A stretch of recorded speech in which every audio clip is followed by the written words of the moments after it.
हरे राम राम राम हरे हरे, हरे कृष्ण कृष्ण कृष्ण हरे हरे, हरे राम राम राम हरे हरे, हरे कृष्ण कृष्ण कृष्ण हरे हरे, हरे राम राम राम हरे हरे, हरे कृष्ण कृष्ण कृष्ण हरे हरे.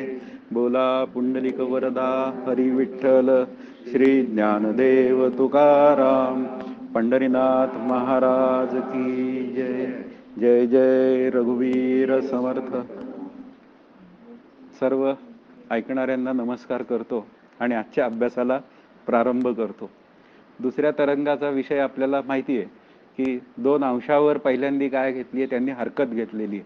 की पहिला हरकतीचा मुद्दा काय आहे की आपण मांडलंय की कारणासह वर्तमान दुःखाची निवृत्ती झाली पाहिजे आणि परमानंदाची प्राप्ती झाली पाहिजे. आणि असं असल्यामुळे त्यांनी पहिलीच हरकत नोंदवली ती त्या अधिकाऱ्यावर नोंदवली की असा अधिकारी असणंच शक्य नाही. आणि त्यातून मग पुढे आपण त्या सिद्धांत मताने अधिकाऱ्याचा संभव या विषयाला सुरुवात केलेली आहे. आणि मग कारणासह वर्तमान दुःखाची निवृत्ती झाली पाहिजे हे मागच्या वेळी आपण सिद्ध केलेलं आहे. कशी झाली पाहिजे की अगदी साधे डॉक्टर जरी म्हटला तरी तो काय म्हणतो, तुम्हाला ताप येतोय त्याचं कारण शोधलं पाहिजे, तुम्हाला काही इन्फेक्शन झालंय तर त्याचं कारण शोधलं पाहिजे. कारण शोधलं तर मग काय आहे तो रोग मुळातून घालवायला आपल्याला प्रयत्न करता येईल.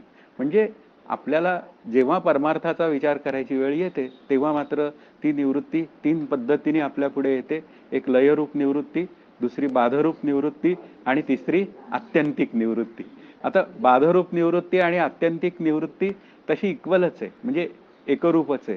कारण बाधरूप निवृत्तीचा जेव्हा विचार होतो तेव्हा तो शरीर असतानाचा विचार आहे.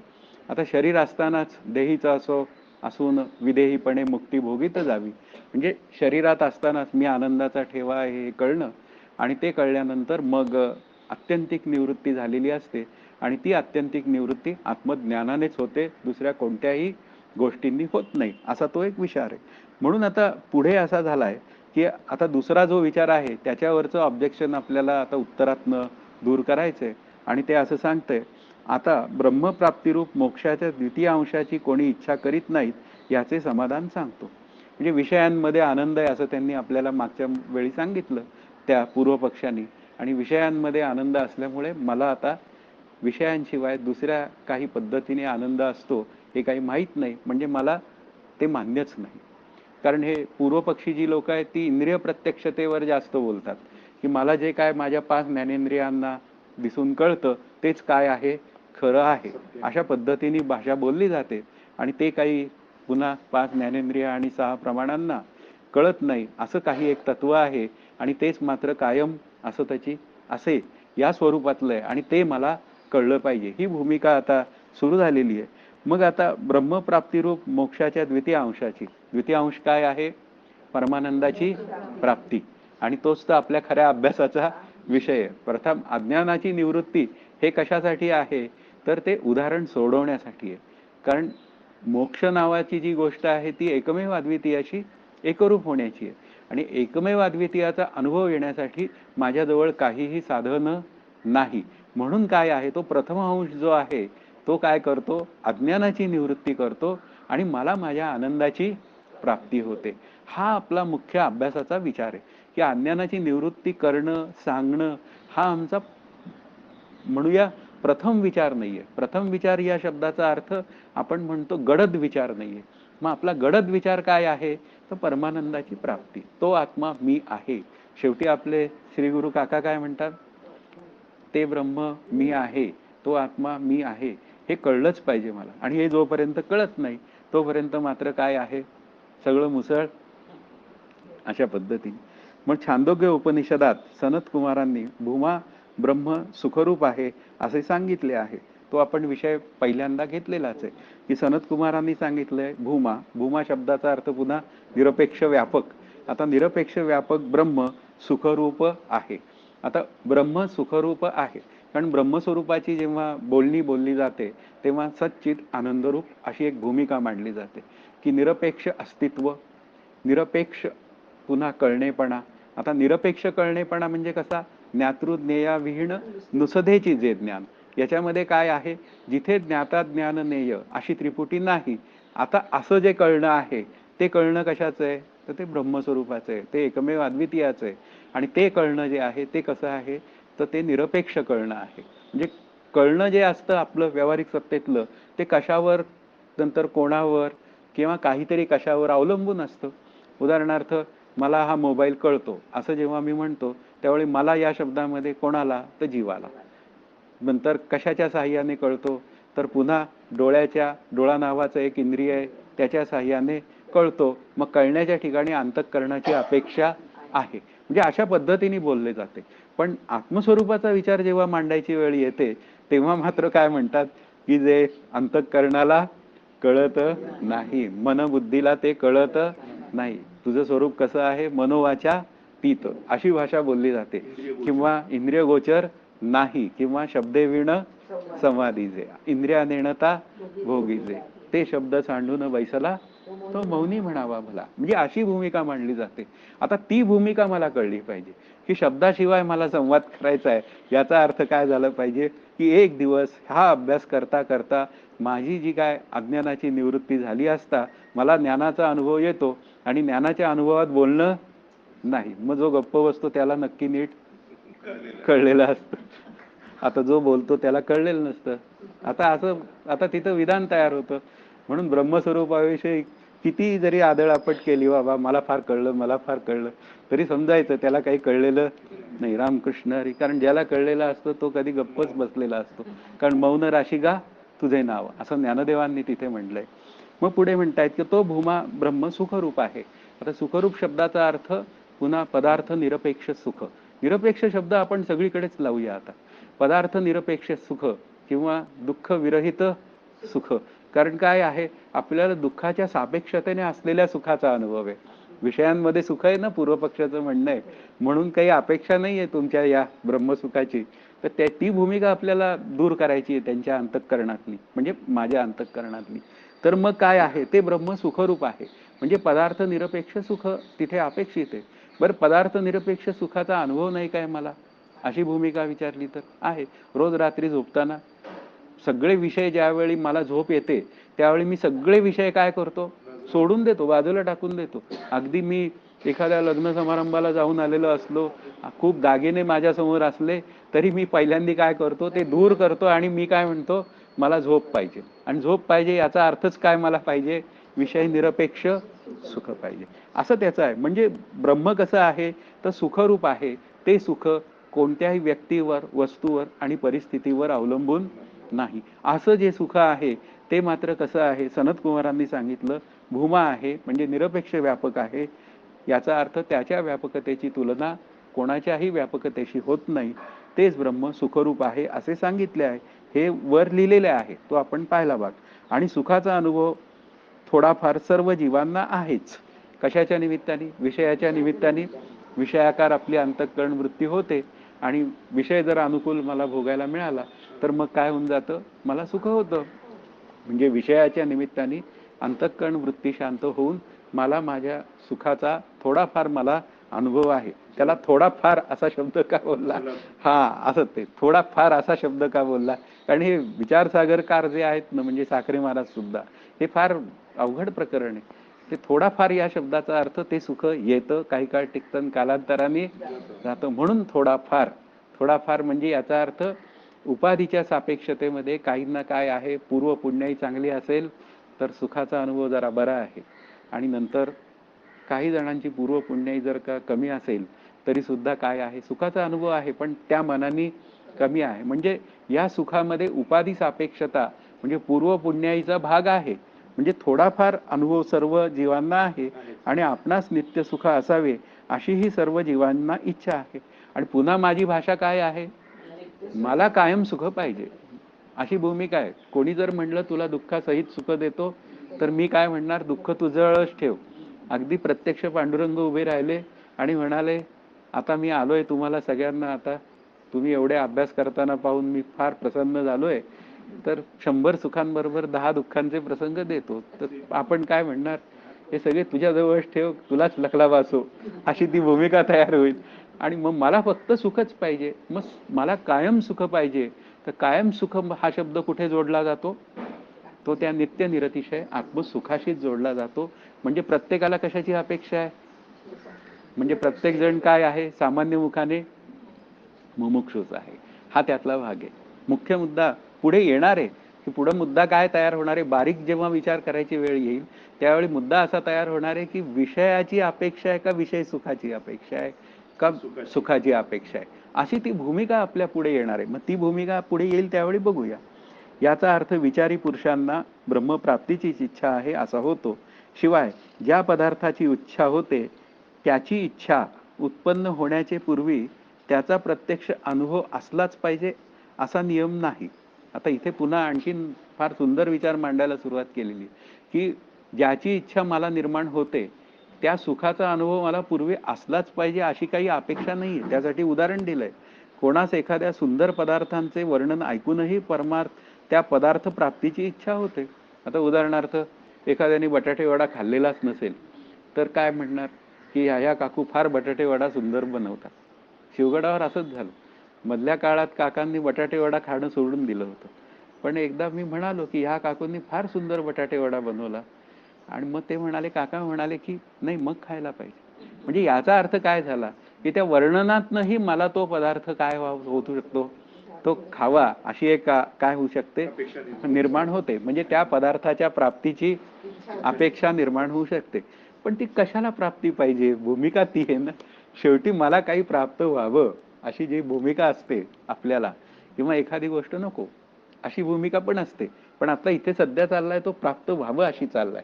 तर प्राप्त व्हावं अशी जी काय भूमिका आहे ना, ती कायम सुखासाठी. आत्ता इथे मी आलोय, तो कशासाठी आलोय? तो मी माझ्या सुखासाठी आलोय. कारण मला विचारसागर कळणार आहे. मी चिंतन मांडतोय, मान्य आहे मला, पण मला यामुळे विचारसागर अधिक कळणार आहे. म्हणून माझा स्वार्थ काय आहे, की मला माझ्या आनंदाकडे जाण्यासाठी माझा अभ्यास अधिक सुदृढ होणार आहे. परत तुम्ही कशासाठी जमलाय? तर तुम्ही प्रत्येक जण स्वतःचा अभ्यास सुदृढ करण्यासाठी जमलाय. म्हणजे याचा अर्थ काय आहे, की या विचारसागरचं वर्णन ऐकूनही आता पहिला तरंगाचा अभ्यास झाला आणि पहिल्या तरंगाचा अभ्यास होऊ नये, दुसऱ्या तरंगाला गर्दी टिकू नये, म्हणजे येणारे अभ्यासार्थी टिकू नये. याचा अर्थ काय झालेला आहे, की त्या अभ्यासाची गरज वाटायला लागली आहे. मग गरज वाटायला लागली की काय होऊन जातं, मग त्या निकडीतनं मग अभ्यास होतो आणि मग माझ्या आनंदाचा मार्ग मोकळा होतो. म्हणजे याचा अर्थ काय आहे, की त्या प्रत्यक्ष अनुभव असलाच पाहिजे पूर्वी, तर तो आपल्याला तशी इच्छा निर्माण होऊ शकते असा काही भाग नाही. पदार्थ प्राप्तीची इच्छा होते त्याप्रमाणे ब्रह्मसुखरूप आहे असे शास्त्र श्रवण करूनही ब्रह्मप्राप्तीची इच्छा होणे संभवनीय आहे. आता आपण तोच विषय मांडला, की एखादं मी श्रवण ऐकतो आणि श्रवण ऐकून माझ्यामध्ये बदल होऊन जातो, की अरे आपण काय अभ्यास करायला पाहिजे, काय करत होतो आपण आणि आता काय करायला पाहिजे, हे आपल्याला एकदम धाड दिशी आपला काय होऊन जातो, क्लीन बोल्ड उडतो आणि आपण म्हणतो नाही आता अभ्यासाशिवाय मला काहीही पर्याय नाही. म्हणजे याचा अर्थ पहिल्यांदा शास्त्र श्रवणाला बसलाय आणि त्या शास्त्र श्रवणातनं जीवब्रह्मैक्य ज्ञानयोग आनंद योग असं सांगितलं जातो आणि मग काय होऊन जाते, माझी बुद्धी तशी त्या आनंदाकडे जावं अशी एक भूमिका तयार होते. आपल्याला विषय काय चाललाय मूळ, परत एकदा विचारतो, दुसऱ्या अंशाची काय करायची आहे, सिद्धी करायची आहे. कोणत्या दुसरा अंश काय आहे? परमानंदाची प्राप्ती. येस, असं सगळ्यांनी उत्तरं दिली की बरं असतं. शिवाय हा हा हो, ते सुखासाठीच आहे. नको आहे हे सुद्धा सुखासाठीच आहे. उदाहरणार्थ आपण असं म्हणत नाही, की एखादं विष नावाचा पदार्थ आहे, तर विष नावाचा पदार्थ मला नको आहे. नको आहे तर कशासाठी नको आहे? तर पुन्हा माझ्या सुखासाठीच नको आहे, सुखासाठीच नको आहे. म्हणजे हवे नकोपणा जो आहे ना, तो माझ्या सुखासाठीच आहे. पण इथे आता मुद्दा चाललाय तो हवेपणाविषयी चाललाय, की माझ्या अंतःकरणामध्ये मला काही माहीत नाहीये, एखादा पदार्थ माहीत नाहीये मला, पण त्या पदार्थाची मला इच्छा होऊ शकते. वर्णन केलं त्याचं, की असा असा पदार्थ आहे आणि अशा अशा पदार्थांची अशी अशी चव आहे, फार अप्रतिम आहे, तुम्ही एकदा ती घेऊनच बघा. असं जेव्हा बोलणी होतात तेव्हा माणूस काय म्हणतो, ठीक आहे मग तुम्ही आणलाय का? हो आणलाय ना, मग सुरू करा वाटायला. अशा पद्धतीने. म्हणजे याचा अर्थ काय आहे, माहीत नव्हता तरी त्या पदार्थाचं काय झालं, त्या वर्णनावरनं त्याच्याविषयी एक आकर्षण तयार झालं आणि त्या पदार्थाची प्राप्ती व्हावी असा एक भूमिका तयार झाली. शिवाय ब्रह्मा व्यतिरिक्त अन्य कोठेही सुख नाही. कारण पुन्हा काय सांगितलंय की ते ब्रह्मच काय आहे, भूमा आहे आणि तेच सुखकर आहे. म्हणजे सगळी सुख कुठून उगम पावतात. आता मी असं कल्पित रूपाने बोलतो, नाही तर तुम्ही म्हणाल ब्रह्माला तुम्ही काय दिला, कारणपणा दिला. कारण समोरचे श्रोते आता तयार झालेत ना, मग कल्पित रूपाने मला काय मांडावा लागतो, विचार मांडावा लागतो की ब्रह्मस्वरूपावर मी आरोप केला की ब्रह्म कसं आहे, सुखरूप आहे, सुखाचे सुख श्रीहरिमुख. असं का बोललं गेलं? त्याचं कारणच आहे की ते श्रीहरिमुख सगुण आहे, बोललेली भाषा सगुण आहे आणि जे सगुण आहे तेच पुन्हा निर्गुण आहे. म्हणजे याचा अर्थ काय झाला की इथे काय आहे की त्या ब्रह्मा व्यतिरिक्त कुठेच सुखाचा मागमूस नाही. म्हणजे सर्व सुखांचा उगम कुठे आहे, त्या ब्रह्मस्वरूपाच्या ठिकाणी आहे.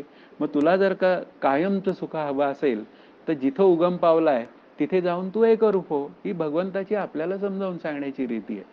अशा पद्धतीने सुखाचे सुख श्रीहरिमुख. मग त्या हरीची उपासना कर.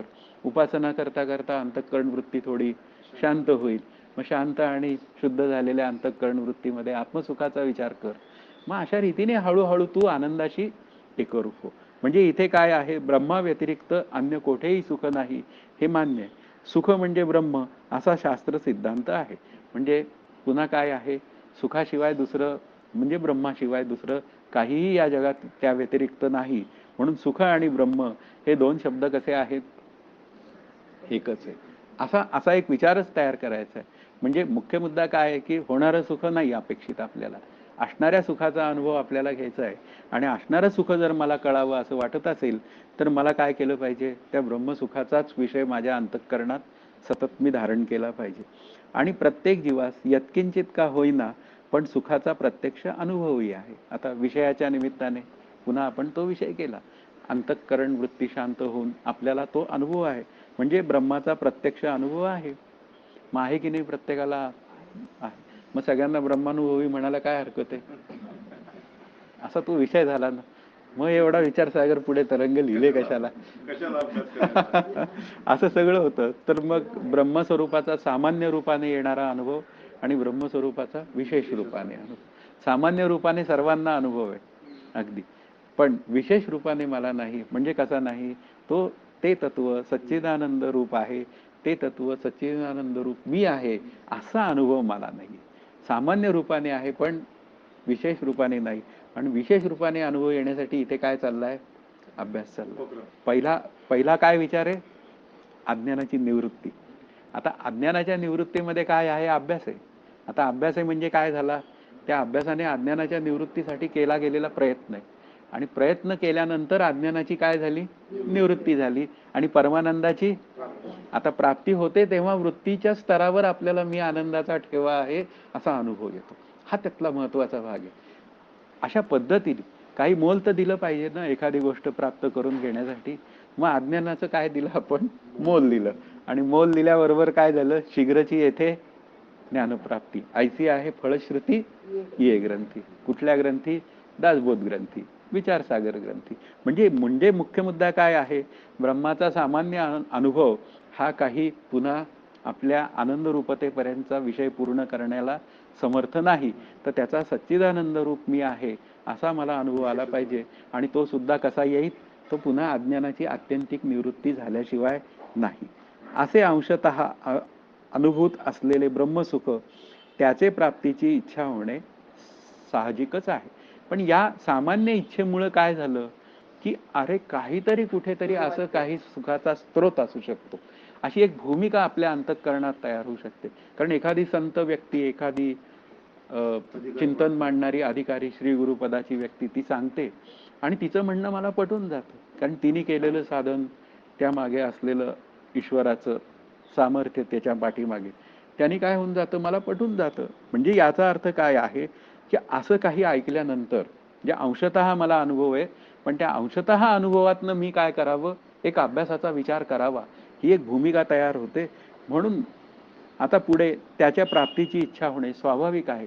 पण यावर असे कोणी म्हणेल की पुन्हा या उत्तर पक्षानेच काय केलंय, ऑब्जेक्शन घेऊन सांगितलंय कसं आहे माहिती आहे का, की काही वेळा उत्तर देताना काय आहे, तुम्ही असं म्हणत असाल तर अशी एक भूमिका मांडायची असते आणि मग असं म्हणत असाल असं म्हणून पुन्हा त्याचा आणखीन एकदा फडशा पाडायचा त्या पूर्व पक्षाचा. आणि असा फडशा पडला असता आपली जी काय विचारधारा आहे ती जास्त माझ्या अंतःकरणात घट्ट बसते.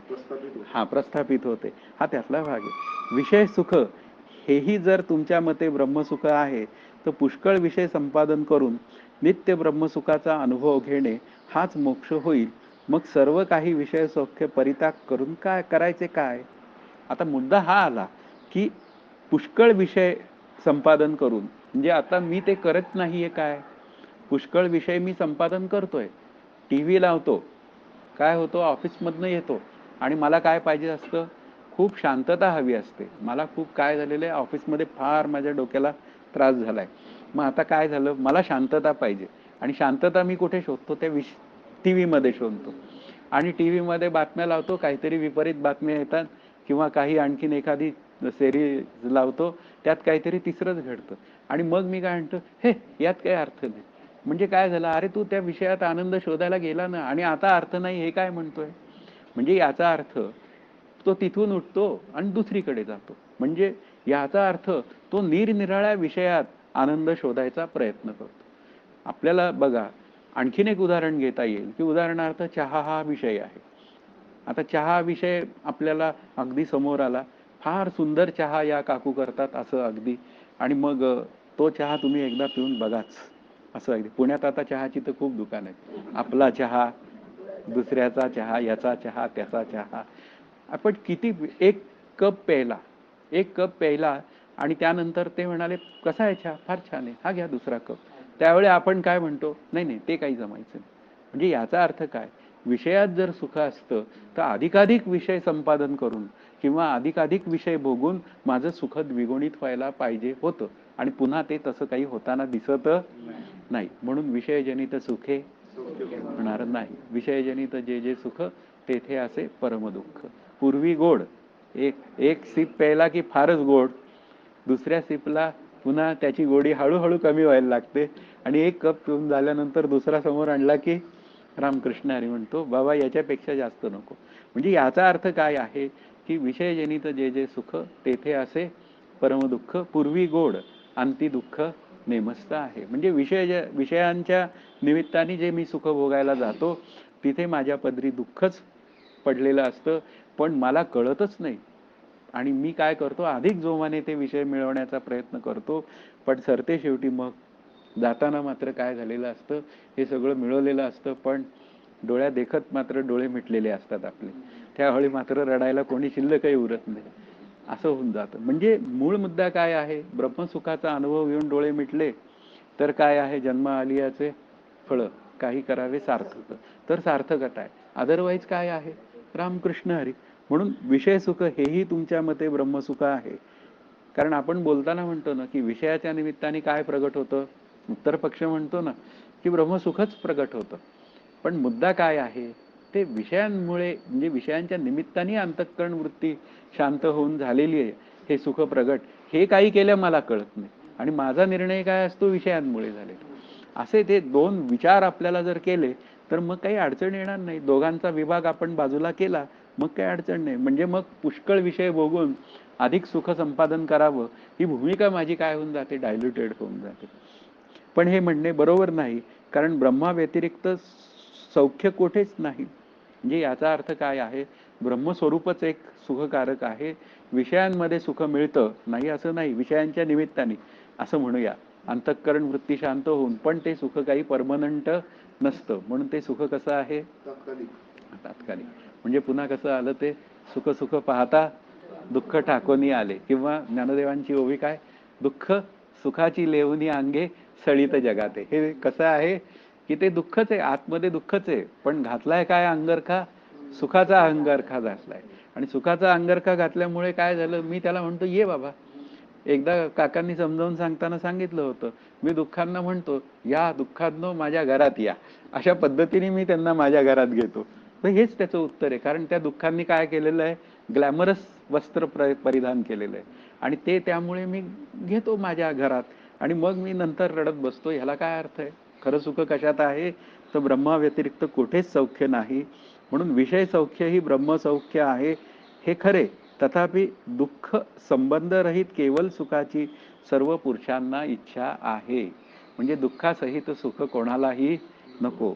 असे केवल सुख विषय उपभोगात नाही. कारण पुन्हा विषय कितीही मी उपभोग घेतला तरी सुद्धा विषय मला सुख देऊ शकत नाही. इतकेच नाही तर विषय सुखभोग काली विषयी पुरुषांना सुखभोगापेक्षा कोट्यावधी पट दुःखच भोगावे लागते, असा सर्वांचा अनुभव आहे. म्हणजे हे सगळं आपण आता आपल्या उदाहरणांवरनं सिद्ध केलेलं आहे. म्हणूनच विवेकी पुरुष सुखाची इच्छा न करता केवळ सुखरूप जे ब्रह्म त्याचीच इच्छा करतात. म्हणजे जो विवेकी असतो, विवेक काय म्हणतो, एक आत्माच तेवढा सत्य असून उर्वरित जगत मिथ्या किंवा क्रियावान आहे. मग जे जे नाश पावणारं असतं ते मिथ्या असतं आणि ते मला कधीही सुख देऊ शकत नाही. मग दिलं सुख त्यांनी तर ते काय आहे, हा ते तात्पुरता विषय आहे हे लक्षात ठेवा. खरं सुख म्हणजे कायमचं सुख हे केवळ ब्रह्मसुखात आहेत. म्हणून विवेकी काय करतो की ते नको असलेल्या विचारांना आपल्या अंतःकरणात थारा देत नाही. मग मी कोण आहे, तर मी आनंदाचा ठेवा आहे अशी सतत अंतःकरण वृत्ती ठेवतो. विषयांमध्ये अंतःकरण वृत्ती जायला लागली की तिला थांबवतो. उदय, आता तू कुठे निघालेला आहेस, विषयांमध्ये तू सुख पाहायला निघालेला आहेस. मग आता इथे तू जर थांबला नाहीस तर अंती दुःख झालं तर मग त्याची जबाबदारी कोणी घ्यायची. कारण शेवटी जबाबदारीची भाषा आली की मग माणूस काय म्हणतो, मी जबाबदार नाही. कोण जबाबदार, तू जबाबदार. मग आता इथे जबाबदारी माझीच होते तयार. मग माझी जबाबदारी तयार झाली की मी काय म्हणतो, नाही आता काय केलं पाहिजे, दूर राहिलं पाहिजे. सावध साक्षेपी दक्ष. म्हणून विषय कसे भोगावेत, तर ते पुन्हा मर्यादित असं त्यांनी भाषा बोललेली आहे. कारण मर्यादित विषय भोगले नाही तर शरीर सौख्य कसं राहणार. शरीराला अन्न दिलं पाहिजे. म्हणून अन्न हा विषय आहे की नाही, आहे. मग अन्न किती आहे, किती घ्यायचं, पुन्हा सावकाश जेवा. मग सावकाश जेवा म्हणजे किती जेवा, पोटात अवकाश ठेवून जेवा. आम्ही सावकाश जेवाचा अर्थ काय धरतो, भरपूर जेवा. आणि भरपूर जेवा आणि काय करा. मग पुन्हा आमच्या घरी एकदा असंच झालं होतं. ते एक घरी एक शुभ कार्य होतं, त्याच्यामध्ये जेवा जेवा असं म्हणले. ते एक नगरचे आजोबा आलेले होते. तर त्यांना विचारलं, श्रीखंड फार माझं आवडतं. म्हणलं ठीक आहे. मग ते खाल्लं खाल्लं खाल्लं त्यांनी, इतकं खाल्लं. आणि मग नंतर आम्हाला विचारलं माझ्या वडिलांनी, किती श्रीखंड खाल्लं. ते म्हणाले, मी आकंठ खाल्लंय. त्यांची भाषा आकंठ. आणि संध्याकाळी झाला ना मग गोंधळ सगळा. संध्याकाळी त्यांना ऍडमिट करावं लागलं या अखंड श्रीखंडाचं प्रकरण. म्हणजे रूपांतर कसं झालं, पूर्वी गोड, हा पूर्वी गोड अंती दुःख नेमस्त आहे. म्हणजे इथे काय आहे की विवेकी पुरुष काय करतो, मर्यादितता पाळतो. त्याला त्याच्या गोष्टींची मर्यादा कळते की कुठे काय किती बोलावं. श्री गुरूंकडे गेलं की विवेकी जो असतो तो काय बोलतो, तो त्या जीवब्रह्मैक्य ज्ञानाविषयी बोलतो. जो विवेकी नसतो तो मग इतर विषय काढतो. काका तुमची तब्येत कशी. मग आता ते मंदाताई एकदा मागे म्हणाले, तुम्ही जर त्यांना विचारलं असं काही, मग ते काय होतात, ते तिथून दुसरीकडे नेतात, पार लांबपर्यंत नेतात. मग विचारतात, मग काका तुम्ही काल उद्घाटनाला गेला होता तिथे काय बोलला. काही नाही, तिथे खूप मजा चालली होती, हे झालं, गेला अर्धा तास निघून. पण मी माझ्या अभ्यासाचं वाटोळं करून घेतलेलं असतं, हे मला काही केल्या कळत नाही. म्हणून विवेकी जो असतो ना, तो नेमका आणि नेटका असतो. सावध साक्षेपी दक्ष हे विवेकाचे लक्षण आहेत. आणि तो विवेकी नेहमी परमार्थाचं चिंतन विचार करतो. त्याविषयी पहिला स्वार्थ साधून घेतो. तो श्री गुरूंपुढे गेला की हे माझे प्रश्न आहेत असे लिहूनच जातो घेऊन हातात. फारच तो हे असेल ना, अत्यंत पर्टिक्युलर असेल ना, तो लिहून घेऊन जातो आणि विचारतो आणि त्याचं थोडक्यात संपवून तो बाहेर पडतो. आणि मग काय तुम्हाला करायचं आहे तो गोंधळ करा, त्याविषयी त्याला काही अडचण नसते. मग तुम्ही चहा आणा, आईस्क्रीम आणा, सगळं काही करा, पण आधी माझं बोलून घेऊ द्या अभ्यासाचं. ही भूमिका असते. हा विवेकाचं लक्षण आहे. आणि आपण काय करतो याचा आपल्याला खूप मोठा विचार करायची गरज आहे. म्हणून हा जो विवेकी पुरुष जो आहे तो विषय सुखाची अजिबात इच्छा करत नाही. म्हणून तो विषय नेहमी मॉडरेट भोगतो. आणि मॉडरेट या शब्दाचा अर्थ आहे पर्याप्त. पर्याप्त तो विषयांमध्ये राहतो, पर्याप्त ठिकाणी तो सगळा पर्याप्त व्यवहार करतो आणि तिथून बाजूला होतो आणि तो काय करतो, अभ्यास करतो. दास राहतो डोंगर.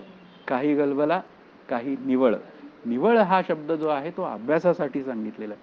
म्हणून शास्त्र श्रवणाने प्रत्यक्ष सुखाभाव सुखानुभवारूप म्हणजे सुख अनुभव रूप मोक्षाच्या ब्रह्मप्राप्ती रूप द्वितीय अंशाची इच्छा होणे संभवनीय आहे. म्हणजे एकूण जो दुसरा अंश जो आपण चर्चा करतोय की परमानंदाची प्राप्ती म्हणजे कायम सुखाची प्राप्ती, हीच माझ्या अभ्यासाचा सतत विषय आहे.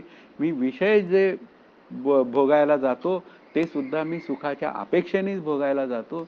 पदरी निराशा पडते हे मला कळत नाही, पण कधीतरी माझं पुण्य उगवतं आणि ती निराशा दूर करण्यासाठी कोणीतरी माझ्या जीवनात येतं आणि या विषयांमध्ये सुख नाही तर त्या विषय नसलेलं जे ब्रह्मसुख आहे त्याच्यातच खरं सुख आहे असं सांगितलं जातं. म्हणून द्वितीय अंशाची काय आहे, सर्वांना इच्छा आहे म्हणून अधिकार्याचा संभव आहे. कारण मूळ आक्षेप कशावर आहे, अधिकार्याचा असंभव.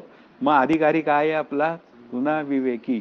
अधिकारी कसा आहे आपला, विवेकी आहे, वैराग्यवान आहे, समाधी षटक संपन्न आहे आणि तीव्र मुमुक्षु आहे. म्हणून असा अधिकारी काय आहे असणे शक्य आहे आणि असाच अधिकारी अभ्यास पूर्ण करू शकतो. आता यावर काही शंका असतील तर विचारा.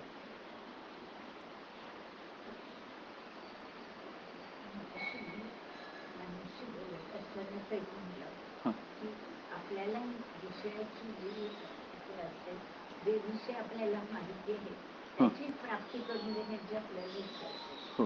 आपल्याला जे माहिती नाही त्याची प्राप्तीची आपल्याला इच्छा असते. म्हणजे समजा परदेशामध्ये काही असेल तर ते आपल्याला प्राप्त नाही, ते आपल्याला दिसत नाही म्हणून आपण त्याची अपेक्षा करतो. तसंच इथं त्यांनी जॉब ब्रह्म दिसत नाही त्यामुळे असणं शक्य नाही. नाही त्याच्यावर छान चर्चा केली मगाशी की मॅनेज सगळा जीव हे काय सगळे जीव हो सुखाच्या सगळे सुखासाठी कार्यरत आहे. सकाळी उठल्यापासून अगदी मी दात का घासतोय तर माझे दात किडू नाही, कारण दात चांगले असणं व मला अन्न खाता येईल म्हणजे सुखाची अपेक्षा आहेच आहे. सुखालागी जीवा तळमळ अशी भूमिकाच आहे. म्हणून प्रत्येक जण सुखासाठी आपलं जीवन काय करत असतो, जगत असतो. पण त्या सुखातनं खऱ्या आनंदाचा लाभ होतो का नाही होतो हा मात्र आपल्या चर्चेचा विषय. विचारसागरचा अभ्यास काय सांगतो एक्झॅक्टली की विषय सुखामध्ये आनंद नाही आणि पूर्वपक्ष काय म्हणतोय, विषय सुखामध्ये आनंद आहे म्हणून परमानंदाच्या दुसऱ्या अंशाची आवश्यकता नाही. आणि आपण काय सिद्ध करतोय की मला कायमचं सुख अनुभवायचं आहे असा माझ्या अंतःकरणात विचार आहे, म्हणजेच मला ब्रह्मसुखच पाहिजे. ही भूमिका आपली आहे. हा त्यातला भाग. बोला.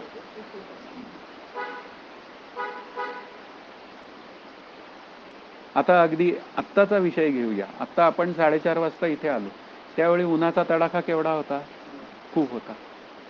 आणि तो इतका होता जास्त की आपल्याला काय होत होतं, ते ऊन असह्य होत होतं. आता पाऊस पडायला लागला, वातावरण कसं झालं, बदल झालं, सुखद झालं.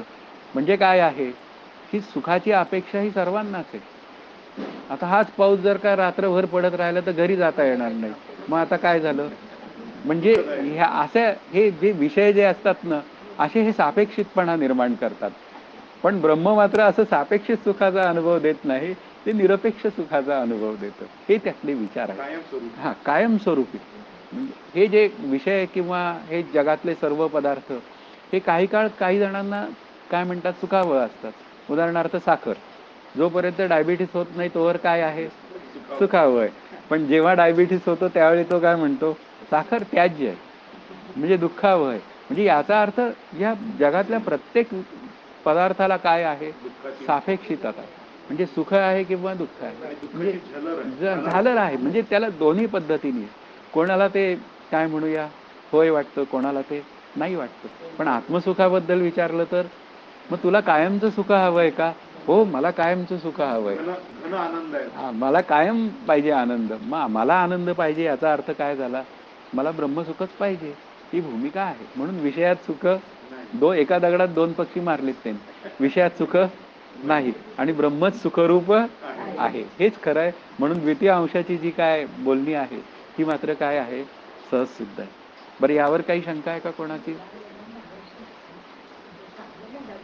हा, हो,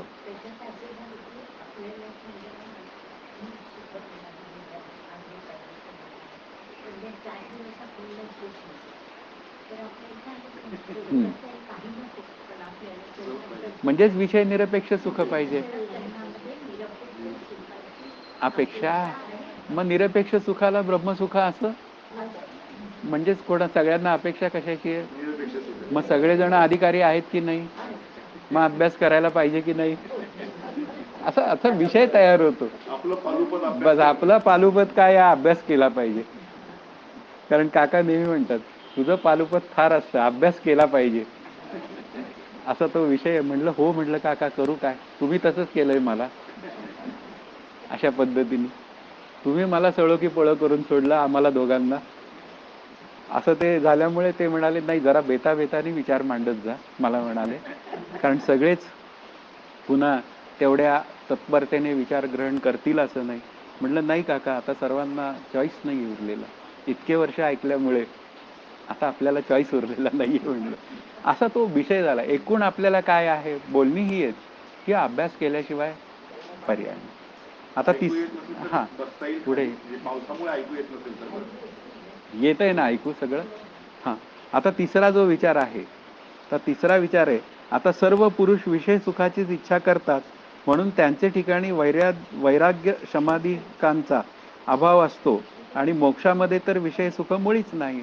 अशी भूमिका आता मांडलेली आपण, की सर्व पुरुष विषय सुखाचीच इच्छा करतात. म्हणजे त्यांनी मांडली पूर्व पक्षांनी, की विषय सुखाची इच्छा करतात म्हणून त्यांच्या ठिकाणी वैराग्य समाधिकांचा अभाव आहे असं त्यांनी मांडलंय. आणि मोक्षामध्ये तर विषय सुख मुळीच नाही, याकरिता मोक्षेच्छावान अधिकाऱ्याचा अभाव आहे. म्हणजेच कोण मोक्षेच्छावान म्हणजे कोण, तर साधन चतुष्टय संपन्न. मोक्षेच्छावान ही चौथी गोष्ट आहे. कारण मोक्षेच्छा हा आपल्या अभ्यासामध्ये अधिकाऱ्याचा संभव, याच्यामध्ये ती चौथी गोष्ट आहे.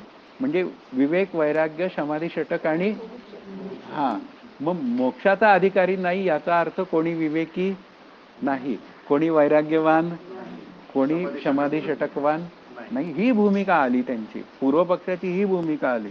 याकरिता मोक्षेच्छावान अधिकाऱ्याचा अभाव आहे, म्हणूनही ग्रंथारंभ निष्फल आहे, अशी शंका केली. त्याचे समाधान आता सांगतो. म्हणजे लोकांमध्ये या सगळ्या गोष्टींचा अभाव असल्यामुळे तुमचा, कारण शेवटी काय आहे, उत्तर पक्ष पूर्व पक्षाच्या दृष्टीने कसा आहे, पुन्हा त्याज्यच आहे असा. मग तो काय म्हणतो, तुमचा जो उत्तर पक्षाचं जे म्हणणं आहे की विवेकयुक्त अधिकारी असणं शक्य आहे किंवा अशा काही गोष्टी बोलल्या आहेत आणि म्हणून अधिकाऱ्यासाठी हा ग्रंथ सांगितला गेला आहे आणि असे अधिकारी असतात म्हणून ग्रंथारंभ सफल आहे, असं जे तुम्ही पहिल्या तरंगात मांडलंय त्याच्यावर आमची शंका आहे. आणि मग आता त्याचं काय आहे, इथं समाधान आहे. सर्व पुरुष विषय सुखाचीच इच्छा करतात हे म्हणणेच प्रथम बरोबर नाही. कसं असतं, मुळावरच घाव घातला ना की गोष्टी कशा होतात, नीट चालतात. हा त्यातला भाग आहे. विचार केला तर जीव फक्त सुखाचीच इच्छा करतात. विषयाची इच्छा करतोय का सुखासाठी विषयाची इच्छा करतोय, हे विचार आपल्याला लक्षात. सुखा लागी जीवा करीसी तळमळ, असं विषया लागी जीवा करीसी तळमळ असं नाही संतांनी लिहिलं. बरोबर आहे ना, तेथे माझी हरी वृत्ती राहो असं म्हणलंय. कुठे, तर त्या पांडुरंगाच्या चरणी. आणि काय राहो, हा माझा देह राहो नाही म्हटले ते, हा वृत्ती राहो म्हणले. का वृत्ती राहो म्हणले, कारण जे काय करायचं आहे ना ते प्रथम वृत्तीच्या स्तरावर ठरतं. अंतःकरणातील ज्ञानाचा बदल करून देणाऱ्या परिणामास वृत्ती असं म्हणतात. माझ्या अंतःकरणात पहिल्यांदा ठरतं की मला इथे जायचंय, मला तिथे जायचंय. मग निर्णय बुद्धी वृत्ती घेते की काय, म्हणजे जी वृत्ती निर्णय घेते, मग ती निर्णय घेतल्यावर काय म्हणते, नाही मला अभ्यासाला जायचंय, मला सिनेमाला नाही जमणार जायला. मग त्यातून पुढे वृत्ती काय होते, ती अभ्यासाकार होते. आता अभ्यास कशाचा चाललाय, हा परमानंदाचा चाललाय. मग ती काय होते, अभ्यास करताना त्या काळामध्ये ती काय असते, परमानंद रूप असते. आत्ता इथे बसलेल्यांना कोणाला तरी घरची आठवण आहे का, कोणाला तरी काही मी हे पाहिजे ते पाहिजे अशी आठवण आहे का, नाहीये. कुठेही काही विशेष या अर्ध्या तासामध्ये 40 मिनिटामध्ये सुखदुःखाची काही लकेर तरी उठली आहे का, मी म्हणतो क्षणासाठी का होईना. ती पण उठलेली नाही, मग माणूस काय आहे? सुखरूप. मग सुखरूपच आहे. अशी भूमिका तिथे आहे. म्हणजे अंतःकरण वृत्ती ही आपली कशी झाली पाहिजे? शांत. ती शांत राहिली पाहिजे. म्हणजे विषय भोगो अथवा विषय न भोगो. ती अंतःकरण वृत्ती काय आहे? तो विषय जर पर्याप्त भोगला तर अंतःकरण वृत्तीत विशेष तयार होत नाही, आणि विशेष तयार नाही झाला तर सुख दुःख होत नाही. आपल्याला काय नकोय? सुख दुःख नकोय. अभ्यास करणारे आहोत ना आपण आता. सुखही नकोय आम्हाला आणि दुःख तर नकोच आहे, ही भूमिका आहे. मग आम्हाला काय पाहिजे? आनंद. केवळ सुख पाहिजे. म्हणून हे जे काय जीव विषयाची अपेक्षा करतात, ती त्या स्वतःच्या सुखासाठी करतात, ती विषयासाठी करीत नाही. हा त्यातला भाग आहे. कधी कधी विषय आवडीचा नसतो, तरी सुद्धा काय असतो? तो नाईलाजाने त्याचं प्राशन करतो. उदाहरणार्थ औषध हा विषय काय आहे? आवडीचा आहे का? नावडीचं. नावडीचं आहे. इंजेक्शन हे काय आवडीचं आहे काय? आयसीयूत कोणाला आनंदाने राहायला जायला आवडेल का? नाही आवडणार, पण जातो ना तिथे. कारण का? वाचलो तर काय आहे? पुन्हा सुख पुन्हा सुख भोगायला मी इकडे येऊ शकतो. शिल्लक राहील. म्हणजे मूळ मुद्दा काय आहे? मला विषयाची इच्छा नाही, मग मला कशाची इच्छा आहे? सुखाची. सुखाची इच्छा. हे मान्य झालं का? ते सुख विषयापासूनच झाले पाहिजे असा त्यांचा आग्रह नसतो, की ते सुख मला विषयांपासूनच मिळालं पाहिजे असाही आग्रह नाहीये.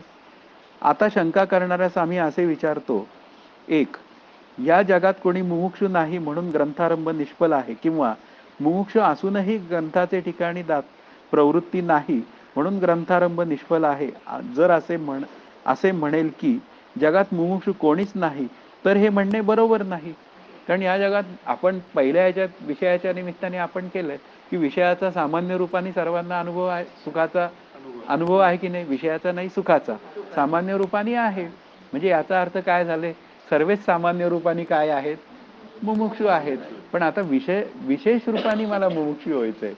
तीव्र मुमुक्षु हा काय आहे? हा विशेष आहे. बद्ध सुद्धा मुमुक्षु आहे की नाही? असे विचार करायची वेळ येते. पण पुढे येणारे 4 गट, ते त्यावेळी करू विचार. भक्त म्हणजे भगवान श्रीकृष्ण काय म्हणतात? सकाम भक्त असला तरी चालेल मला. म्हणजे का चालेल?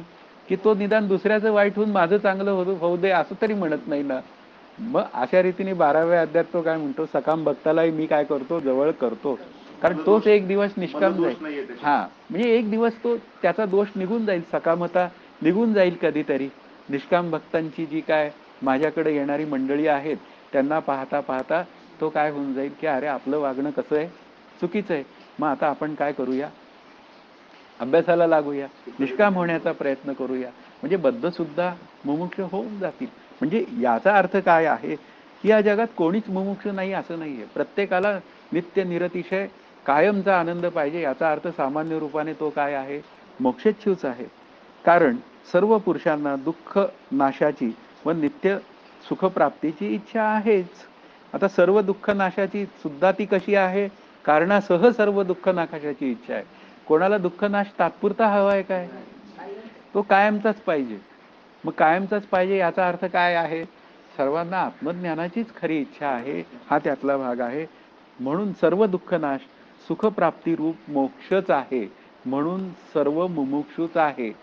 हे आलं का लक्षात? कारण प्रश्न काय केलेला आहे की इथे कोणी विवेकी नाही, इथे कोणी वैराग्यवान नाही, इथे कोणी समाधी षटकवान नाही, म्हणून तुमचा मुमुक्षु काही सिद्ध होत नाही. मग त्यावर त्यांनी काय सांगितलं की लोकांना सुखाची अपेक्षा आहे, विषयाची अपेक्षा नाही. तो विषयांमध्ये सुख शोधायला जातो, हा त्यातला भाग आहे. आणि त्याचा आता काय म्हणायचं? रामकृष्ण हरी शब्द वापरला तर वाईट वाटेल आपल्याला. म्हणून त्याचा जो काय म्हणूया अज्ञानपणा जो आहे तो काय आहे की विषयात सुख आहे. अज्ञातता ती जर घालवली की विषयात सुख नाही, तर त्या विषयाच्या निमित्ताने अंतःकरण वृत्ती शांत होऊन सुख प्रगट होतं. तर मग तो विषयांकडे जाणार नाही. मग तो काय म्हणेल? असं काही आहे का की त्या सुखाचा स्रोत आहे? मग तो सुखाचं सुख काय आहे? ते पुन्हा पांडुरंग आहे, श्रीहरिमुख आहे. म्हणजेच आपण श्रीहरीला आपण काय करून देऊया? निर्गुण आत्मस्वरूपाचा दर्जा देऊनच टाकूया. म्हणजे ज्यावेळी आपण श्रीहरी असा शब्द येईल सगुणाच्या निमित्ताने, त्यावेळी तो कसा असेल? तो निर्गुण विचारच असेल, असा त्याचा आहे. म्हणून इथे काय आहे? सर्व दुःख नाश, सुख प्राप्ती रूपच मोक्ष आहे. म्हणून सर्वजण काय आहेत? मुमुक्षुच आहेत. आता पुन्हा शंका घेतली त्यांनी. आता सर्व मुमुक्षु आहेत, याला काही अडचण आहे का? कोणाला काही मानायला काही अडचण नाही. मग आता पुढे त्यांनी शंका घेतली की अहो मुमुक्षु असले तरी सर्वांना विषय सुखाची इच्छा आहे, त्याचं काय? त्याचं उत्तर द्या आम्हाला तुम्ही. सगळेजण मुमुक्षु आहेत तुम्ही म्हणताय, ते अगदी बरोबर. मग तरी तो विषयात का धावतो सुख शोधायला? हे त्याचं उत्तर आहे. तर हे म्हणणेही खरं नाही, असं पुन्हा विचारसागरकार म्हणतायत. विषय सुखाचीच इच्छा असते असे नाही, फक्त सुखाचीच इच्छा असते. कारण झोपेत विषय सुख नसतानाही सर्व प्राप्त सुखाच्या विषयांचा परित्याग करून झोपेच्या सुखाची इच्छा कोणीही केली नसती. म्हणजे याचा अर्थ काय आहे? पुन्हा काय आहे की आम्हाला सुखप्राप्तीची इच्छा आहे, ती विषय सुखातनं प्राप्ती व्हावी अशी सुद्धा इच्छा नाही. कारण झोपेचं उदाहरण दिलं की लक्षात येतं की झोपेमध्ये एकही विषय नसतो. मग याचा अर्थ मग माणूस झोपेची का इच्छा धरतो, असा तो विचार आहे. म्हणून झोपेमध्ये काय आहे? पुन्हा शांत होऊन जातात. त्याला आत्मसुखाचा दर्जा देता आला असता, पण ज्ञानदेव काय करतात? नेहमीच घोटाळा करतात. साचची पुढती विरा न येता स्वप्न जागरा. पुन्हा आता त्यांनी लगेचच म्हटलं, तुला झोपेमध्ये स्वप्न पडलं नसतं आणि जाग आली नसती तर तू कायमचा काय झाला असता?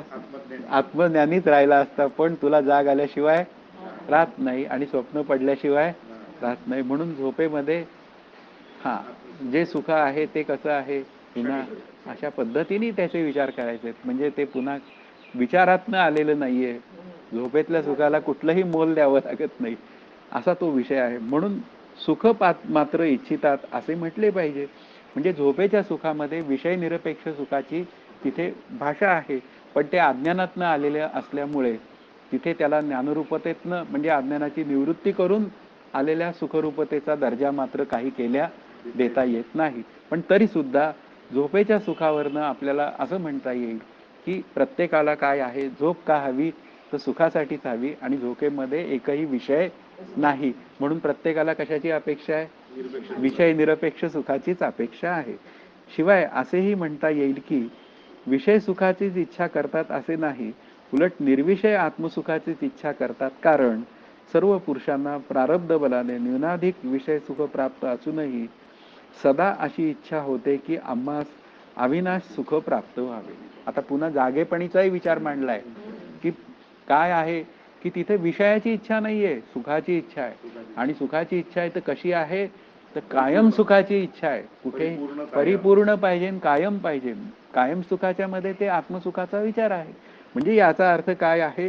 जागेपणी सुद्धा त्याला काय आहे? निरपेक्ष सुखाची अपेक्षा आहे. कारण कायम सुख पाहिजे ना, मग कायम सुख कशात आहे? त्या निरपेक्ष आनंद स्वरूपात आहे. असे अविनाश सुख तर आत्मरूप मोक्ष आहे. म्हणून सर्व पुरुष मुमुक्षुच आहेत. प्रश्न काय आहे? विषय सुखाची इच्छा आहे असं ते पूर्वपक्षी म्हणतो, तर हे तुमचं काही म्हणणं खरं नाही. सरळ सरळ उत्तर देतो, झोपेमध्ये कुठलं सुख असतं ते सांगा. अशा पद्धतीने त्यांना प्रतिप्रश्न केलाय. आणि झोपेमध्ये कुठलाही विषय नसतो, तिथे विषय निरपेक्ष सुख असतं. आता मुमुक्षु असूनही ग्रंथाचे ठाई प्रवृत्त होत नाही, याविषयी विचार करू. मग आता हे सर्व मुमुक्षु आहेत असं म्हटलं तर पण मग ग्रंथाचे ठाई का नाही होत? मग सर्वजणच का नाही विचारसागरचा अभ्यास करत? सर्वजणच का नाही पुन्हा ज्ञानेश्वरी, दासबोध अशा ग्रंथांचा अभ्यास करत? तर मुमुक्षु असून का प्रवृत्त होत नाही? एक, ग्रंथ मोक्षाचे साधन नाही म्हणून, किंवा ग्रंथाहून दुसरे काही मोक्षाचे साधन असून त्या साधनात प्रवृत्ती आहे म्हणून, अथवा विवेक वैराग्य समाधी संपन्न ज्ञान प्राप्त करून घेण्यास योग्य अधिकारी नाही म्हणून या ग्रंथाचे ठाई प्रवृत्ती नाही, असा तुम्ही प्रश्न केलेला आहे पूर्वी. त्याचं उत्तर देतो आम्ही तुम्हाला. हा तुमचा प्रश्न आम्ही तुम्हाला काय करून देतोय? आठवण करून देतोय.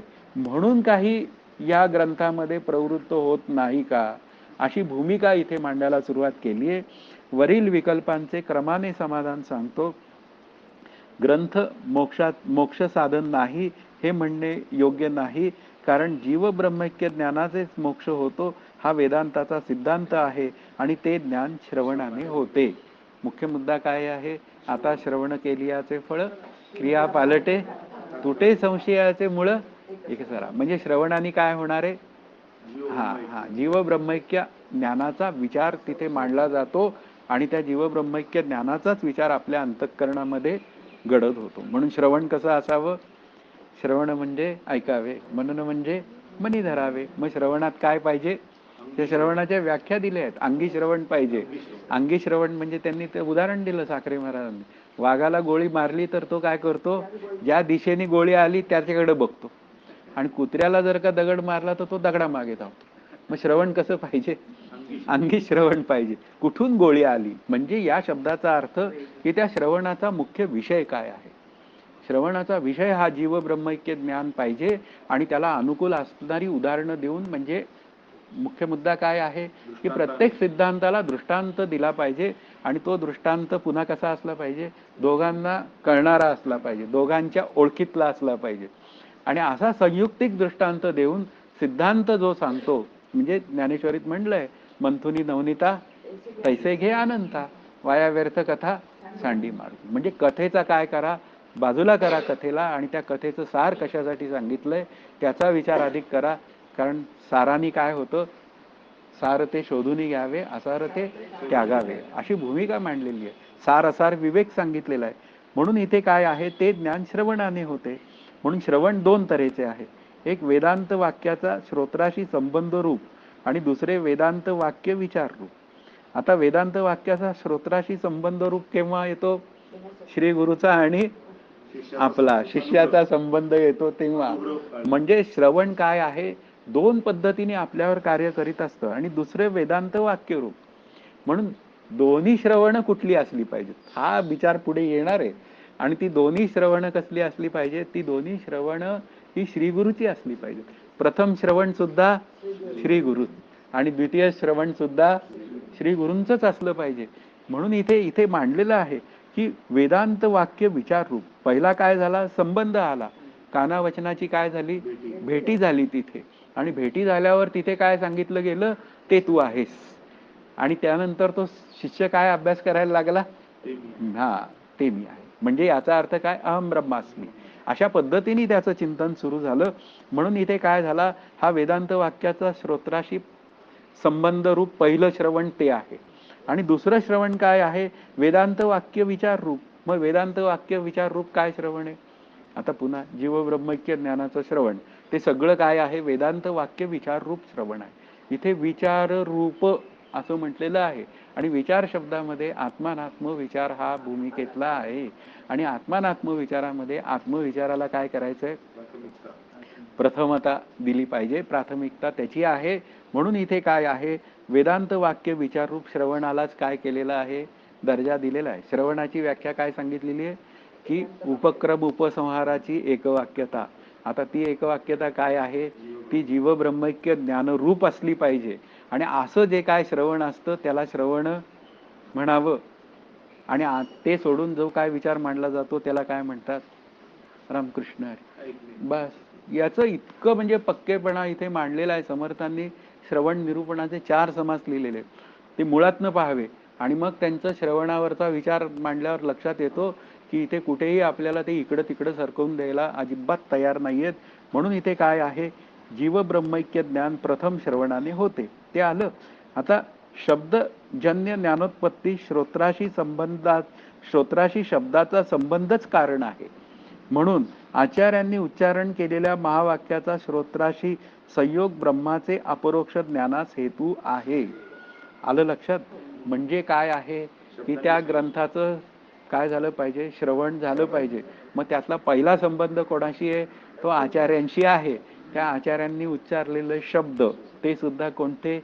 महावाक्य रूपच. महावाक्यजन्य ज्ञानच प्रथम सांगायचं. आणि ते नाही कळलं तर बघू पुढे काय करायचं. हा त्यातला श्रीगुरूंचा विषय. मग त्यातून पुढे मग हळूहळू आपण त्याचा विचार करू शकतो. म्हणून हा जो श्रीगुरूंच्या मुखाचा म्हणजे शब्दाचा आणि माझ्या कानाचा जो संयोग संबंध आहे, कुठला संबंध सांगितलाय? संयोग संबंध सांगितलाय. आता इथे कुठेही काही कल्पित किंवा आणखीन इतर संबंधाची भाषा बोललेली नाहीये. हा दोघांचा काय झाला पाहिजे? संयोग तयार झाला पाहिजे. तोच ब्रह्माच्या अपरोक्ष ज्ञानास हेतू आहे. आणि अवांतर वाक्याचे श्रवण, अवांतर वाक्याचे श्रवण, आता उदाहरणार्थ ब्रह्म कसं आहे, सच्चिदानंद रूप आहे, निर्गुण आहे, निराकार आहे, हे सगळं अवांतर वाक्य रूप श्रवण आहे.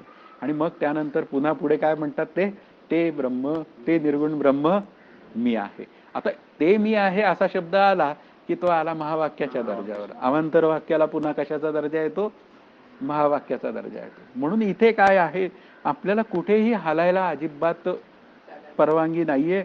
म्हणून अवांतर वाक्याचे श्रवण परोक्ष ज्ञानास हेतू आहे. म्हणजे याचा अर्थ काय आहे की मुख्य मुद्दा जो आहे तो कानावचनाची भेटी झाली पाहिजे. आणि तिथं जर का मी वस्तू होऊनी उठी नाही झालो तर मी काय केलं पाहिजे, ते परोक्ष ज्ञानाचा विचार केला पाहिजे. आणि परोक्ष ज्ञान जे सांगितलं गेलेलं आहे त्याप्रमाणे माझं जीवन म्हणजे साधना केली पाहिजे.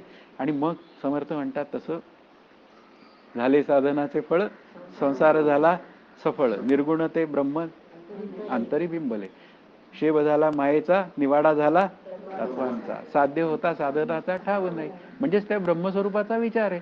म्हणजे या शब्दांनी मला काय कळालं, श्रवण मनन निजध्यास, 3 शब्द मांडलेत. शब्दांनी मला ते ब्रह्म काय पद्धतीने आहे ते कळतं. म्हणजे त्या शब्दांनी ब्रह्मस्वरूपाचं परोक्ष ज्ञान होतं. आता परोक्ष ज्ञानाने अपरोक्ष ज्ञान होतं वृत्तीच्या स्तरावर, म्हणजे अज्ञानाची निवृत्ती होऊन आणि मग पुढे शोकनाश आणि तिथून पुढे आनंदावाप्ती, अशा 4 भूमिका आहेत. त्या 4थ्या तरंगात आपण बघूया. पण इथे काय आहे, परोक्ष ज्ञानास हेतू आहे. म्हणजे श्री गुरु मुखातलं अवांतर वाक्यरूप जे श्रवण आहे ते परोक्ष ज्ञानास हेतू आहे. अपरोक्ष ज्ञानानंतर जर असंभावना असेल तर त्याने वेदांत वाक्यरूप दुसरे श्रवण करावे. पुन्हा कोणाचे करावे, पुन्हा आलं श्री गुरूंचंच करावं. म्हणजे एकदा सांग, मला नाही कळालं, पहिला संबंध तयार झाला पण नाही कळालं, मग परोक्ष ज्ञानाचा विचार आला तरी नाही कळालं, तर मग आता दुसरं श्रवण पुढचं कोणतं केलं पाहिजे, पुन्हा ते असंभावना असेल. असंभावना शब्दाचा अर्थ संशय, शंका निर्माण होते. हा, जर कधी अपरोक्ष ज्ञान झालं म्हटलं हो, तर असंभावना होणार नाही होणार. म्हणजे इथे अपरोक्ष ज्ञान झालेलं नाही, हो. पण आता एखादा असेल तर, आता उदाहरणार्थ असंही आहे की जनक राजा हा त्या पक्षाचा संवाद ऐकला आणि त्याला ज्ञान झालं, पण ते अपरोक्ष ज्ञान झालं वृत्तीच्या स्तरावर, तरी सुद्धा ते म्हणावं लागेल, पण तरी सुद्धा ते दृढ नव्हतं. मग दृढ नव्हतं म्हणून ते याज्ञवल्क्य ऋषींकडे गेले. पण ते कसे होते, ते बेस्टच होते. म्हणजे जनक राजाची जी काय म्हणूया एक सिद्धी असेल अभ्यासाची, मागच्या जन्मातली जी काय ताकद असेल किंवा पूर्वपुण्य आहे, ती खूप मोठी होती. आता माझी आहे की नाही, नाही, फिनिश. श्री गुरूंचा माझा कानाचा संबंध झाला, त्यानंतर 50 भेटी झाल्या तरी मी जागेवरच आहे. म्हणजे याचा अर्थ काय झाला, मी तसा नाही जनक राजासारखा. मग आता काय करावं, आपली योग्यता ओळखावी ना आपला आपल्या अभ्यासाचा, तर दुसरे श्रवण करावे.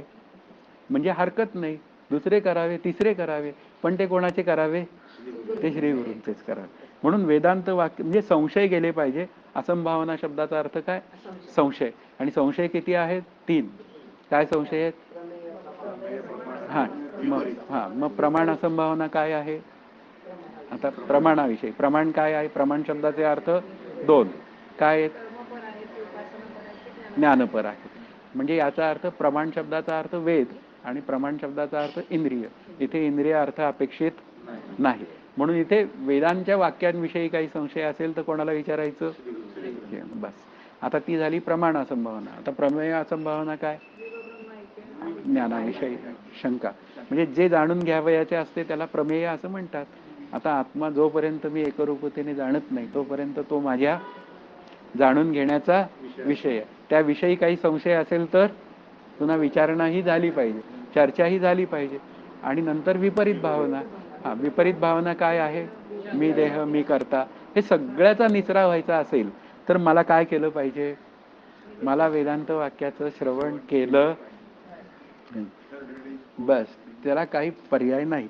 या विचाररूप श्रवणाने वेदांत वाक्ये अद्वितीय ब्रह्माची प्रतिपादक आहेत किंवा कर्म उपासना प्रतिपादक आहे, या प्रमाण असंभावनेची संशयाची निवृत्ती होते. ती आता तुम्ही सगळ्यांनी केली, बरोबर आहे. हा, आणि जीवब्रह्माची एकता सत्य आहे किंवा भेद सत्य आहे अशी जी प्रमेय असंभावना संशय ती मनने करून निवृत्त होते. आलं लक्षात. म्हणजे पुन्हा काय आहे, पहिली जी असं प्रमाण असंभावना आहे ती कशाने जाते? श्रवणाने जाते. म्हणून श्रवण केलेची करावे अशी भूमिका समर्थांनी मांडलेली आहे. मग आता श्रवण केलं, मग आता त्या श्रवणाचं रूपांतर कशात झालं पाहिजे? मननात झालं पाहिजे. आणि मननाची व्याख्या काय सांगितली? जीवब्रह्माच्या अभेद निश्चयास साधक युक्ती आणि भेद निश्चयास अशा यौक्तिक अद्वैत चिंतनास मनन असे म्हणतात. म्हणजे याचा अर्थ काय झाला? साधक बाधक विचार झाला पाहिजे. जग सत्य आहे हा काय विचार आहे? विपरीत विचार आहे. मग तो विपरीत विचार घालवण्यासाठी त्याला बाजूला करणारा एक विचार, हा म्हणजे तो साधक विचार, म्हणजे त्या सत्य विचाराला बाधक विचार असं म्हणूया आपण. म्हणजे सत्य विचार घालवण्यासाठी बाधक विचार हा केला पाहिजे. मग जीवब्रह्माच्या भेदनिश्चयास बाधक वृत्ती आणि अभेदनिश्चयास साधक वृत्ती. मग अशा रीतीने भेदनिश्चय जो होता सत्यत्व दृष्टीने तो मात्र काय झाला? गेला. आणि मग काय झालं? मी सच्चिदानंद रूप आहे हे कळालं. पण हे कसं कळणार? मग मनन सतत मला केलं पाहिजे. म्हणजे घरी रोज अभ्यास केला पाहिजे अशी भूमिका आहे. मननाने ती काय होते? प्रमेय असंभावना दूर होते. आणि देहादिकांची ठाई सत्यत्व बुद्धी ही विपरीत भावना ती निधिध्यासनाने अभ्यास केला पाहिजे. त्याला काही चॉईस नाहीये. पुन्हा कथेकऱ्याची कथा तिथेच येणार आहे. कायम अभ्यास करण्याशिवाय पर्याय नाही. म्हणजेच काय आहे? आता जी विपरीत भावना आहे ती कशाने जाणार आहे? निधिध्यासनाने. आणि निधिध्यासनाच्या व्याख्येमध्ये काय आहे? अनात्मकार वृत्तीचा परित्याग, आत्माकार वृत्तीचा स्वीकार आणि त्याला आलेली सहजता. आता सहजता येईपर्यंत काय केलं पाहिजे? हा अभ्यास केला पाहिजे. म्हणजे ज्या ज्या वेळी पुन्हा देहसत्यत्व भ्रांती माझ्या अंतःकरणात येईल, ज्या ज्यावेळी मी करता वाटेन त्या त्यावेळी काय म्हणायचं? करता आत्मा तेथीचा. म्हणजे काय आहे? कवित्वची काय मानुष्याचे ऐशा अप्रमाण बोलण्याचे काय घ्यावे? समर्थ म्हणतात. मग कशी आहेत ही सगळी वचनं? कोणाची आहेत? सकळ करणे जगदीशाचे. आणि कवित्वची काय मानुष्याचे ऐशा अप्रमाण बोलण्याचे काय घ्यावे? आता समर्थ जर असं म्हणतायत तर मग ते काय करतील? खडावा घेऊन मला तुडवतील, नाही तर काय करतील? अहंकार तयार झाला तर. म्हणजे मुख्य मुद्दा काय आहे? अहंकाराला अजिबात ठारा नाही. अनात्मकार वृत्तीचा परित्याग, आत्मकार वृत्तीचा स्वीकार आणि त्याला आलेली. म्हणून निधिध्यासनात सतत अंतःकरण वृत्ती शांत असते. मग असं समाधीरूप निधिध्यासन हे सतत जमलं पाहिजे. पण ते श्रवण मननाशिवाय शक्य नाही. या विवेचनावरून आचार्याद्वारा महावाक्याचे श्रोत्राशी संबंध रूप प्रथम श्रवणच जीव ब्रह्मैक्य ज्ञान प्राप्तीद्वारा मोक्षास हेतू आहे. हे मान्य झालं का? म्हणजे नाहीतर काय होतं? कशाला कुणाला पुसू ब्रह्मशोध असे म्हणणारे लोक पाहिले की मला कीव येते. मला दासबोधीच लाभेल बोध. आणि समर्थ काय म्हणतात? अमुचे कुळी रघुनाथ, रघुनाथ हे अमुचा परमार्थ. पुन्हा सद्गुरुहून देव मोठा, ज्यास वाटे तो करंटा. म्हणजे असं काहीतरी विपरीत वागणं करायचं आणि मग श्री गुरु समोर दिसत असूनही मी पुन्हा मागे फिरणं आणि अभ्यास न करणं, या सगळ्या गोष्टी काय आहेत? या जन्मात मला मुक्तीला अजिबात अनुकूल गोष्टी नाहीत. म्हणून इथे काय आहे? जीव ब्रह्मैक्य ज्ञानाला काय आहे? आचार्यांचंच श्रवण आहे महत्वाचं. आणि मग पुन्हा काय? आणि विचाररूप दुसरे श्रवण मनन निधिध्यासन ही असंभावना निवृत्तीद्वारा मोक्षास हेतू आहे. कारण प्रथम श्रवणातनं म्हणजे कानाचा आणि वचनाची भेट झाली तरी सुद्धा मला जर का ज्ञानरूपता प्राप्त नाही झाली तर मग काय आहे? मग कर विचार. अशा पद्धतीने श्रवण मनन निधिध्यासन प्रचितीने बाणता विश्वास. प्रचिती शब्दाचा अर्थ श्रवणात जे सांगितलंय ते मननात, ते निधिध्यासनात याची प्रतीती घ्यायची. म्हणजे त्याप्रमाणे मी माझी अंतःकरण वृत्ती उत्तरोत्तर शुद्ध होत जातीये का नाही हे सतत माझ्यावर लक्ष द्यायचं. दुसऱ्यावर लक्ष द्यायचं नाही, माझ्यावरच लक्ष द्यायचं. असं लक्ष दिलं की मात्र काय आपला अभ्यास सिद्ध होतो, नाहीतर त्या दुसऱ्याचा सिद्ध होतो, मी तसाच राहतो. तर तसं इथे अपेक्षित नाहीये.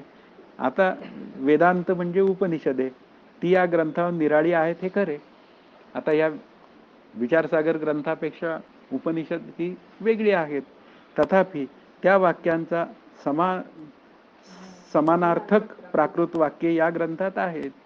म्हणून भाषा कोणती हे महत्वाचं नाहीये. प्राकृत वाक्य कशात आहेत? ती त्या वेदांत वाक्याचाच पुरस्कार करतायत. असे उपनिषदादी ग्रंथाच्या श्रवणाने म्हणजे विचाराने ज्ञान होते, तसे या प्राकृत ग्रंथाच्या विचाररूप श्रवणानेही ज्ञान होऊ शकते. म्हणून अभ्यास काय आहे? सफल आहे. या रीतीने ज्ञानोत्पत्तीद्वारा हा ग्रंथ मोक्षास हेतू आहे. प्रश्न काय होते त्यांचे, की मुमुक्षु का प्रवृत्त होत नाही, त्याचंही उत्तर दिलं. आलं लक्षात, की मुमुक्षु प्रवृत्त व्हावा असं वाटत असेल तर त्याला आचार्याशिवाय काही चॉईस नाही. का प्रवृत्त होत नाही? कारण का तो सद्गुरूचा अंकित नाही. रामकृष्ण हरी. काय बोलणार आता? पुढे म्हणतायत की त्यामुळेच मला संशयाचे निवृत्त करण्याची, संशय दूर करण्याची काय होते? आचार्याद्वाराच सगळी सोय होते. शिवाय ग्रंथ मोक्षाचे साधन नाही हे म्हणाल तर ग्रंथाने काय होतं? ग्रंथाचं श्रवण केलं असता माझ्या अज्ञानाची निवृत्ती काय पद्धतीने करायची याविषयी परोक्ष ज्ञान मला होतं, शब्दज्ञान होतं, आणि त्याप्रमाणे मी माझं जीवन जगण्याची व्यवस्था घडी बसवू शकतो. म्हणून परोक्ष ज्ञान हे काकांचं म्हणणं आहे अपरोक्ष ज्ञानाचे चक्षु आहे, अशी एक भूमिका त्यांनी मांडलेली आहे. मग अशा पद्धतीने तो विचार आपल्याला करता येऊ शकतो. आणि तिसरा विचार आहे विवेक वैराग्य समाधी संपन्न ज्ञान प्राप्त करून घेण्यास योग्य अधिकारी नाही, असं काही नाहीये. तर तो पुढचा विषय आहे. तर ती सगळी जी काय विचारधारा आहे ती पुढच्या भागात येणार आहे. म्हणजे या तिसऱ्या प्रश्नाचं उत्तर पुढे येणार आहे. पण आपलं 1 तास 6 मिनिटं आधीच झालेली आहे, त्यामुळे आता आपण हा विचार इथे पूर्ण करूया. म्हणून ज्ञानोत्पत्तीद्वारा हा ग्रंथ मोक्षास हेतू आहे असे असूनही ग्रंथाच्या योगाने मोक्ष होत नाही असे कोणी म्हणेल तर तो दुराग्रहच आहे. आता ग्रंथाच्या योगाने मोक्ष सिद्ध होत नाही या शब्दाचा अर्थ आता पुन्हा तेच आहे, ग्रंथ जडा अचेतन आहे तुम्ही म्हणाल, मग ग्रंथ कसा काय मोक्षास हे होतो? मग तेच त्याचं वाचन, ते शब्द, आणि त्याप्रमाणे पुन्हा माझं वर्तन, आणि त्यातून घडणारा मोक्षरूपतेपर्यंतचा प्रवास. अशा पद्धतीने कथा कादंबऱ्या वाचून मोक्ष झालाय का सांगा, तसं असेल तर म्हणा. तेही नाही. मग हे संत सांगतायत तर ते तरी ऐक ना बाबा, ही भूमिका आपल्याला कळली पाहिजे. अशा पद्धतीने या पूर्वपक्षाचा दुराग्रह कोणी काढू शकत नाही. पण असा पूर्वपक्ष माझ्यात नको, अशी जर भूमिका असेल तर मी माझ्या आनंदापर्यंतचा प्रवास सहज पूर्ण करू शकतो. म्हणून पुन्हा मूळ काय चाललंय? द्वितीय अंशाची परमानंदाची प्राप्ती. हा काय आहे? द्वितीय अंश. त्याची काय आहे? सहजच सिद्धी आहे. म्हणजे या विचार करूनही सिद्धी आहे आणि सहजही आहे. ही भूमिका इथे मांडली. यावर काही शंका असतील तर बोला.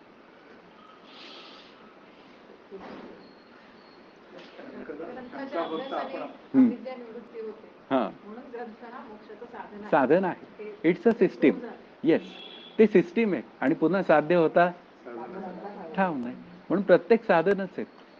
जोपर्यंत मोक्ष सिद्ध होत नाही तोपर्यंत सगळीच काय आहेत? संवादी साधन आहेत. शब्द हे साधन आहे की नाही? म्हणजे ग्रंथ शब्द मग साधन आहे. मग साध्य होता साधनाचा ठाव नाही. इथपर्यंत अभ्यास केला पाहिजे. हा, अशा पद्धतीने. कारण शेवटी अभ्यास ज्याचा त्यालाच करावा लागतो ना. मग ज्याचा त्यालाच करावा लागतो तो मग श्रीगुरु सुद्धा काय झाले? पुन्हा साधनच झाले एका हद्दीत. साधन झाले. मग साधन झाले तर मग काय आहे? Know the system, use the system, get the result and forget the system. ईश्वराने ही एक काय केलेली आहे? सिस्टीम निर्माण केली आहे. मग सिस्टीमचा काय करा? फायदा घ्या. मग सिस्टीमच्या फायद्याने काय होतं? अभ्यास करायची माझ्या अंतःकरणात बुद्धी उत्पन्न होते आणि त्यानंतर मी माझ्या आनंदाकडे निघून जायला तयार होतो. आणि मग एक वेळ अशी येते की काय, जीवब्रह्मैक्य ज्ञानरूपता सिद्ध झाल्यानंतर मग तो ग्रंथ काय सांगतो? त्याचं नाव कवी मुकुंदराजांचा गुरुही नाही आणि शिष्यही नाही. विवेक सिंधू का नाही, तो एक छोटासा ग्रंथ आहे. अद्वैत का काय, मोह समुद्राचे आटणे वगैरे, अद्वैत मकरंद, त्याच्यामध्ये ते शेवटी लिहिलेलं आहे. म्हणजे याचा अर्थ काय आहे? या सगळ्या सिस्टीम आहेत. त्या सिस्टीमचा काय करायचा आहे? फायदा घ्यायचा. आणि तो फायदा घेतला की मी माझ्या आनंदाकडे निघून जातो, असा तो विचार. म्हणून या सगळ्या सिस्टीमच्या मधनं काय करायचं आहे आपल्याला? अभ्यास करण्याशिवाय पर्याय आहे का? ज्याचा त्यालाच मोक्ष सिद्ध करावा लागेल. आता जो अभ्यास करेल त्याचंच अज्ञान दूर होईल, जो नाही करणार त्याचं कुठून होणार? असा त्यातला भाग आहे. म्हणून अभ्यास करण्याशिवाय बरं. म्हणून प्रश्नांच्या उत्तर पत्रिका काय करा? तयार करा हळूहळू. आणि ते 2-4 जणांनी जे लिहिलंय त्यांचं मी अभिनंदन करतो. कारण शेवटी प्रयत्नाने आपण पुढे जात असतो, हा त्यातला भाग आहे. नेहमी लक्षात येतं की तुम्ही लिहिलं, मी वाचलं, त्यामुळे काय झालं, माझाही अभ्यास झाला, तुमचाही अभ्यास झाला. हळूहळू अभ्यास हा आपला काय होऊन जातो, मुख्य विचार तयार होतो. हा त्यातला भाग आहे. गाडा आणि पक्का. हा असं. आणि मग एकदम तो सेल्फ सफिशियंट होतो. हा त्यातला भाग आहे. हा बोला. ग्रंथामुळे मोक्ष मिळत नाही हा प्रश्नच मला जरा काय ग्रंथ काय?